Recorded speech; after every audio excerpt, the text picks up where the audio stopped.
In the deepest silence of the night, at that singular moment when the clock shows 11:50, the pulse of the universe begins to beat differently. This is not an ordinary passage of time. The final 10 minutes before midnight represent a sacred threshold where heaven draws closest to earth, where the veils grow thin, and where the whispers of the divine become audible to those who listen. Consider for a moment the uncertain boundary where day meets night. Those transitional moments that belong neither to complete darkness nor to full light. At 10 minutes before midnight, a similar transition occurs. Yet this is not a transition of light, but of consciousness. A delicate bridge forms between wakefulness and sleep, between matter and spirit, between the known and the unknown. Archangel Michael is known in ancient teachings as the guardian of this hour. He is not the master of time, but rather the herald of sacred moments within time. The glowing hourglass he holds symbolizes the eternal flowing through the temporal. And tonight, precisely when the clock strikes 11:50, Michael will send you a sign. But wait, do not let excitement carry you away just yet. For Michael offers a warning. Only those who are truly ready will perceive this sign. What does it mean to be ready? Does it mean being perfect? Having cleansed yourself of all mistakes? Having arranged your life into flawless order? No, none of these things. To be ready means to keep your heart open. It means allowing your soul to unfold toward divine messages the way a flower opens toward the sun. It means lowering, even for a moment, the walls built by doubt, fear, and anxiety. And this may prove more difficult than you imagine. Most people, as midnight approaches, have either already fallen asleep or find their minds clouded by the exhaustion of the day. The monotonous drone of the television, the bright glow of the phone screen, the worries about tomorrow. These are the noises that drown out the whispers of heaven, and the universe waits. Patiently, lovingly, hopefully, it waits. Now imagine the moonlight filtering through your window. It flows into your room like a silver river, dancing across your furniture. Perhaps a candle burns nearby, its flame gently flickering and casting shadows on the walls. This atmosphere is no accident. These are signs that your spirit is preparing to meet the divine. Michael teaches that a profound chasm exists between divine timing and human schedules. People look at their watches, arrange their appointments, try to plan everything down to the minute, but heaven operates on a different clock. There is no hurry there, no delay. Everything happens precisely when it should. Perhaps you have been waiting for months, perhaps for years, for an answer. You offered a prayer and did not see its fulfillment. You made a wish and thought it went ungranted. But know this, the universe leaves no sincere call unanswered. Sometimes the answer does not arrive in the form you expected. Sometimes the answer comes so subtly that you might miss it entirely. This is why 11:50 matters so deeply. This moment is an opportunity given to you to sharpen your awareness. It is a window opening so that you might see what you normally overlook. And Michael holds this window open for you, but stepping through remains your choice. There exists a fine but vital difference between expecting miracles and being open to miracles. The person who expects miracles imagines a specific outcome.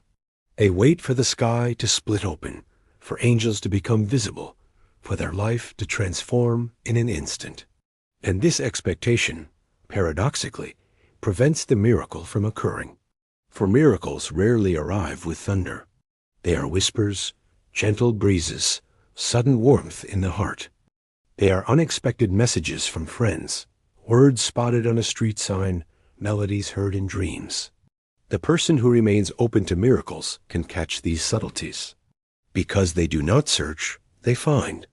As the final 10 minutes before midnight approach, creation itself seems to hold its breath.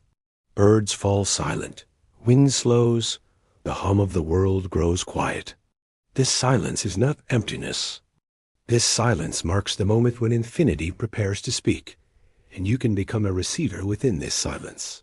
But to become a receiver, you must first stop being a transmitter, if only for a moment. You must quiet the mind that constantly thinks, plans, and worries. This is not easy, I know. The mind does not wish to abandon its habits. But tonight, just for these 10 minutes, give yourself this gift. Michael reminds you of something essential. You did not come to this world by accident. Your soul descended here with a purpose. That purpose sometimes gets forgotten, sometimes falls into shadow, but it never disappears. The sign you receive tonight may remind you of that purpose. It may be the confirmation you have awaited for years. As moonlight streams through your window, as the candle flame gently dances, as somewhere outside a clock advances toward 11:50, know that you are not alone. Millions of souls across different time zones are preparing for this same sacred moment, and all of you are connected by an invisible thread. Now take a deep breath. Feel your chest expand, then release slowly. With this breath, release all the heaviness of the day. Release the anxieties about tomorrow. Release the regrets of the past. Focus only on this moment, this breath, this silence. The veils of heaven are growing thin. Michael gazes at the hourglass in his hands. The sands flow downward, each grain representing a second. And soon, very soon, your moment will arrive. Your sign will find you. All you must do is be ready, keep your heart open, and believe. Michael's teaching is simple yet profound. Heaven does not seek perfection. It seeks openness. Understanding this truth may be one of the most important steps in your spiritual journey. For most people believe they must first fix themselves before connecting with the divine. They think they must purify their mistakes, correct their flaws, somehow become worthy. But Michael says this way of thinking works in reverse. When you close yourself off because you feel unworthy, you cannot receive because you are closed. Because you cannot receive, you believe yourself unworthy. This vicious cycle distances you from the divine source. Yet an open heart, a heart open along with all its wounds, is heaven's most beloved guest. Think of a child who has just learned a gift is coming. How does that child behave? Hands open wide, eyes sparkling, their entire being prepared to receive. They do not question whether they deserve the gift. They do not think they must first improve themselves. They simply open and receive. This is exactly the kind of natural, pure openness that heaven asks of you. The sign coming to you at 11:50 tonight may arrive in an unexpected form. Michael emphasizes this point with particular care. For when people hear the word sign, they imagine something grand, dramatic, undeniable. Writing appearing in the sky, an angel becoming visible, a miraculous event. But divine communication rarely happens this way.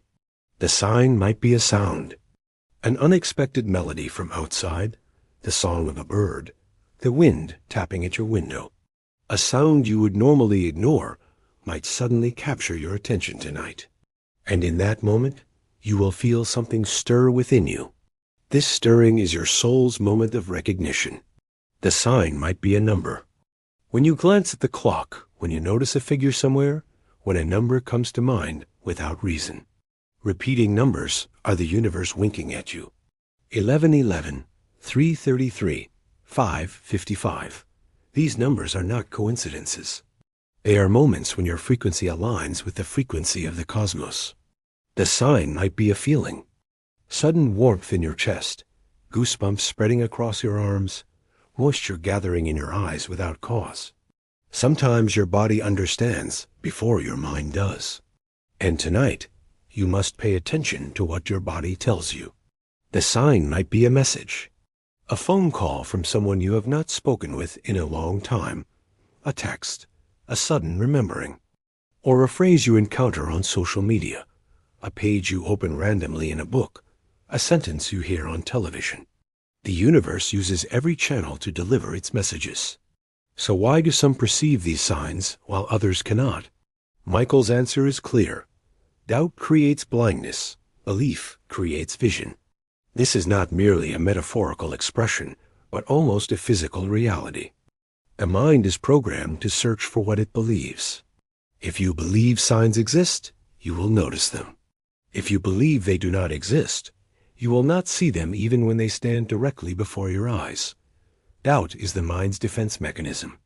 It tries to protect you from disappointment. If you believe in nothing, nothing can hurt you, or so it makes you feel. But this protection is also a prison. While you remain safe behind the walls of doubt, the light of miracles cannot reach you either. Since ancient times, stories have been told of those who received signs during threshold hours. Dreams seen near midnight, inspirations received, destinies altered. The Sufis attached special importance to these hours. The dervishes who rose during the tahajjud hours, while everyone else slept, performed their remembrance during the moments when divine nearness was most intense. In ancient Egypt, priests would keep watch in their temples at certain hours of the night. They believed that when the stars reached particular alignments, the gods sent messages. Greek oracles received their prophecies before dawn or after midnight. Different cultures, different ages, but the same wisdom. Some points in time are thinner than others. Tonight, you are becoming part of a tradition thousands of years old. Whether you realize it or not, you are joining with countless souls waiting at the same sacred hour with the same openness. This unity is power. This unity makes the veils even thinner. Think of your heart as a receiver. Like a radio, it must be tuned to the correct frequency. If your frequency is misaligned, you hear only static. But when you catch the right frequency, music flows clearly. Your heart's frequency is determined by your thoughts and emotions. Fear, anger, and doubt lower the frequency. Love, trust, and gratitude raise it. What can you do tonight to raise your frequency? First, give thanks. Give thanks even for small things. For the breath you take, for living this moment, for being able to hear this message. Gratitude opens the doors of the heart wide. Then forgive. Forgive yourself. Forgive others. Everything you have not forgiven remains as a weight in your heart. And these weights make it harder for signs to reach you. Complete purification is not expected of you tonight, but at least carry the intention to forgive. Preparation is not only about ritual. You can light candles, you can pray, you can meditate. These are beautiful. These are helpful. But the true preparation is internal.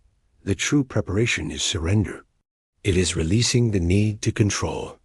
It is allowing the universe to carry you. Michael is watching you right now. With eyes made of light, with love, with acceptance. He watches you.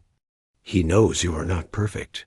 He knows your fears, your doubts, your wounds. And still, he prepares to send you this sign.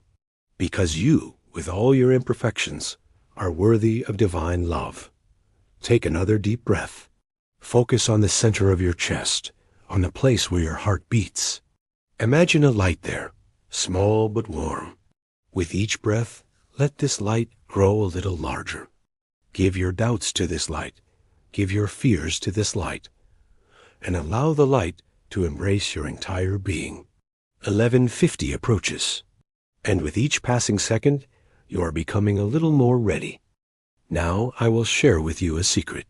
This secret is a truth that ancient sages passed down through generations, yet one that most people have forgotten.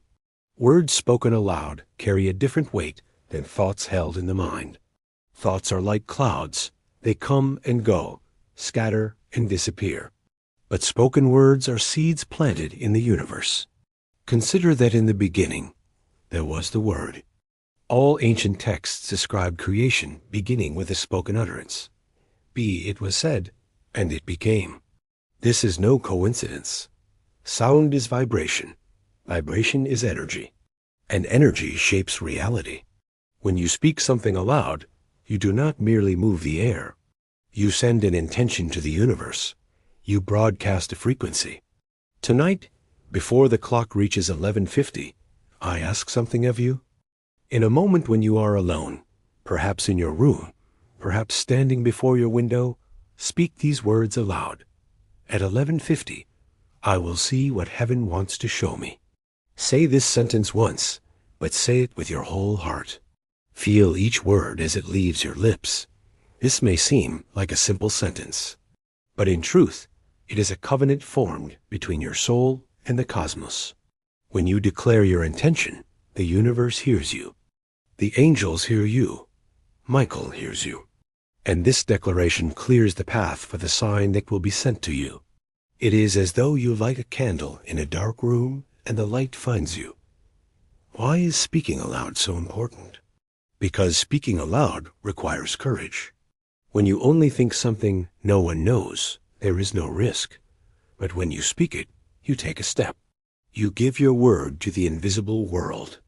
And this word binds you. It is a beautiful binding, one that elevates you, one that prepares you. Perhaps you feel doubt. Perhaps a voice inside you says these are only words. But do not underestimate the power of words. When a mother tells her child, "I love you," that child's heart transforms. When a friend tells you, "I am here for you," your burden lightens. Words destroy worlds. Words build worlds. And tonight, your words will open the gates of heaven.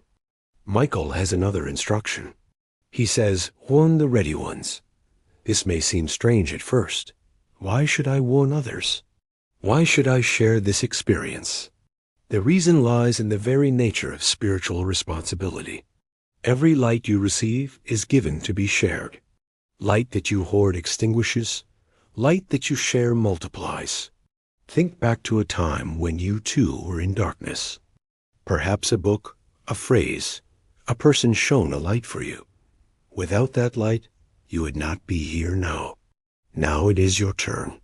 You carry the responsibility to share this message, this opportunity, this sacred timing with others. This is not ego. This is service. Michael specifically asks you to share with 3 people. Why exactly 3? Because the number 3 is one of the foundational stones of sacred geometry. 3 symbolizes completion, beginning, middle, end. Body, mind, spirit, past, present, future. 3 is among the universe's most beloved numbers. When you share with 3 people, a triangle forms. This triangle amplifies and spreads the energy. Each person forms their own triangle. They too share. And thus, through geometric expansion, light spreads outward. You are a link in this chain. An important link, an indispensable link. With whom should you share? Michael says, ask your heart. The first 3 people who come to mind are likely those most ready to receive this message. Perhaps a close friend. Perhaps someone you have not spoken with in a long time. Perhaps someone you would never expect. Names will come to you. Trust your instincts. Perhaps you hesitate. Perhaps you worry about what they will think. But know this. The right people will not be surprised when they receive this message. Something inside them will say yes. Because they too are ready. They simply need a reminder. You will be that reminder. Now consider all the clocks around the world. In every time zone, there exists a different 1150. When it is 1150 in Tokyo, someone there is preparing for this sacred moment. A few hours later in Moscow, then Istanbul, then Paris, then New York. Wave upon wave, 1150 travels around the world. And in each wave, there are awakened souls. People who have opened their eyes, opened their hearts, waiting for their signs. You are one of them. You are in an invisible bond with people you have never met, people you may never meet. This bond is born from shared intention, shared belief, shared openness, shared expectation. This collective energy is far more powerful than individual energy. A single candle burning alone illuminates a room. But when millions of candles come together, darkness ceases to exist. Tonight, you are one of those candles. Your light is part of the whole. Michael is aware of this wave. He can see all time zones simultaneously. For him, time is not linear the way we perceive it. He is in communication right now with the souls in Tokyo, with those in New York, with you, all at the same moment. And to each of you, he sends precisely the sign you need. As 1150 draws near, Consider this grand picture for a moment. You are not alone. You have never been alone. This universe is filled with forces that support you, that love you, that work on your behalf. Angels, guides, the spirits of your ancestors, the universe itself. All of them want your highest good. When you declare your intention, you send a signal to these forces. You say, I am here, I am ready, I am open, and they respond. They always respond. But tonight, the response will be especially clear. Because tonight, you will be especially attentive. Now close your eyes for a moment. Imagine the map of the world. Upon it are points of light, each representing an awakened soul. These lights flicker, they seem to breathe. And where you are, there is also a light, your light. Bright, warm, unique. Between these lights run fine lines, connections. Lines extending to the 3 people you will share with. Lines extending to the people they will share with. A network forms, a sacred network. And this network grows stronger with each passing minute, expands ever wider. You are part of this network, not a passive part, an active part. Your intention, your declaration, your sharing strengthens the network. Tonight at 11:50, this network will reach its brightest moment, and you will be part of that brilliance. Prepare yourself now. Make your declaration. Share with 3 people, and know that the eyes of heaven rest upon you. And now the moment arrives. The clock shows 11:50. Seconds seem to slow. Time takes on a different texture. The air in the room shifts, thinning and becoming transparent.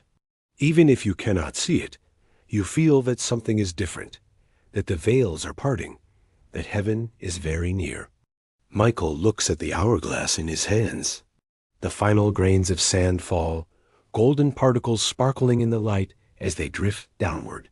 And at that precise moment, he fulfills his purpose. He sends you your sign. This sign travels from the infinity of the universe and arrives directly in your heart. Perhaps you hear a sound right now, an unexpected melody from outside, the whisper of wind, the creak of a door. A sound you would normally overlook, but tonight is different. Tonight your ears are open, your spirit is awake, and this sound tells you something. Even if you cannot put it into words, it echoes within you. Perhaps you see a number. You glance at your phone. A figure somewhere catches your attention. A numeral comes to mind without reason. This number is not coincidence. It is a coded message the universe sends to you, and you possess the key to decode this message. That key is hidden within your heart. Perhaps you feel something in your body. Sudden warmth in your chest, a shiver across your arms, moisture welling in your eyes. Sometimes your body understands before your mind does. And tonight your body tells you, yes, this is real. This sign is meant for you. Perhaps you receive word from someone at this very moment. Your phone vibrates. A message arrives. The name of someone unexpected appears on your screen. Or someone comes to mind, comes so powerfully that it feels as though that person is calling you. These connections are not random. The threads between souls are especially taut tonight. When you perceive the sign, a recognition will arise within you. This recognition is difficult to describe, but when you experience it, you will understand. It is as though you remember something you had long forgotten. It is as though you are returning home, even if you have never been there before. A piece falls into place, an equation completes, a door opens.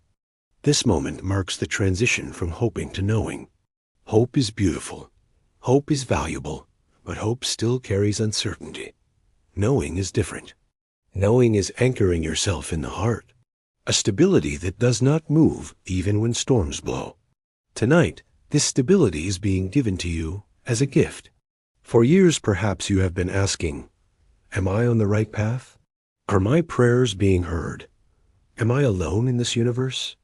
These questions visited you in the darkness of night, the whispers of doubt, the shadows of fear.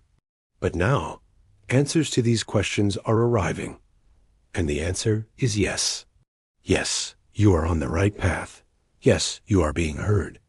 No, you are not alone. Why does confirmation find those who believe? Because belief opens the receiver. Doubt locks the doors. Belief throws them wide open. Tonight you believed. You opened. You prepared. And this is why the sign reached you. Others might be in the same room and still not see it, because their doors were closed. But your doors were open. Yet know this.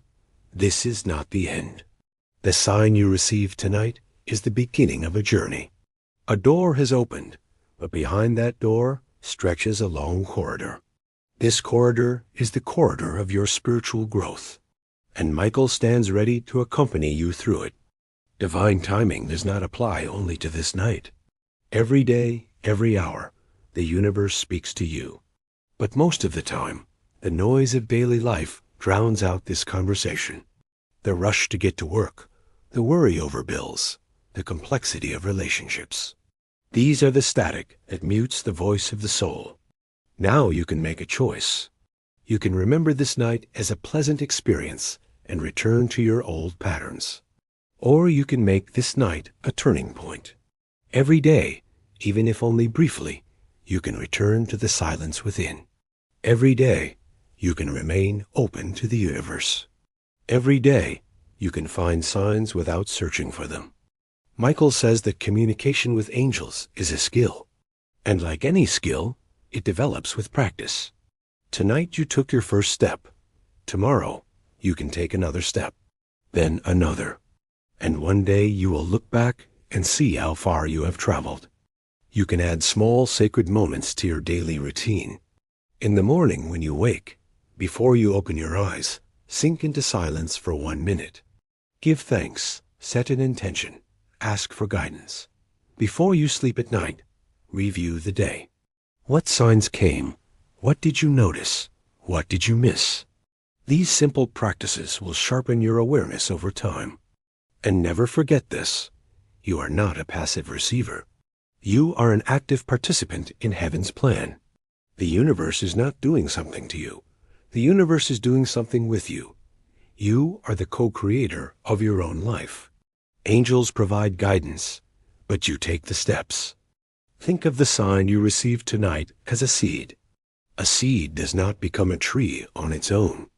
It must be watered, tended, given sunlight. Your sign is the same. Hold it in your heart, nourish it, allow it to grow. In time, this seed will sprout, will grow tall, will bear fruit. Perhaps this fruit will be a tangible change in your life. A new opportunity, a new relationship, a new direction. Perhaps it will be a more internal transformation. A deeper peace, a stronger faith, a clearer purpose. In either case, you are part of a process that began tonight. Michael makes you a promise. He says this is neither the first nor the last. Every night at 11:50, this door opens again. Every night, a new sign is possible. You now know the secret of this hour. This knowledge gives you power. This knowledge keeps you awake. Outside, the night is still dark, but you now carry a light within. This light began to glow with your sign, and no darkness can extinguish this light, because this light comes from your essence. The light of your soul has been kindled by heaven's spark. Open your eyes now, if they were closed. Look around you. See your room, but see it with new eyes. Everything is the same, yet you have changed. And when you change, the world changes too. When the perceiver transforms, so does the perceived. Tonight, your perception has expanded, deepened, grown more refined. When the sun rises tomorrow, you will remember this experience. Perhaps it will feel like a dream, perhaps very distant. But a mark will remain in your heart. That mark will guide you. When you feel lost, you will look to that mark, and you will find your way again. Michael withdraws now, but he does not go far. He is always nearby, a whisper away. When you call him, he will hear. When you ask for help, he will help. This bond was formed tonight, and this bond cannot be broken. Take one final breath, a deep, conscious, grateful breath. Into this breath, draw all the blessings of this night. Into this breath, draw the energy of your sign. And when you release it, release your old self. Continue forward with your new self, your illuminated self. You saw the sign. Now go and live.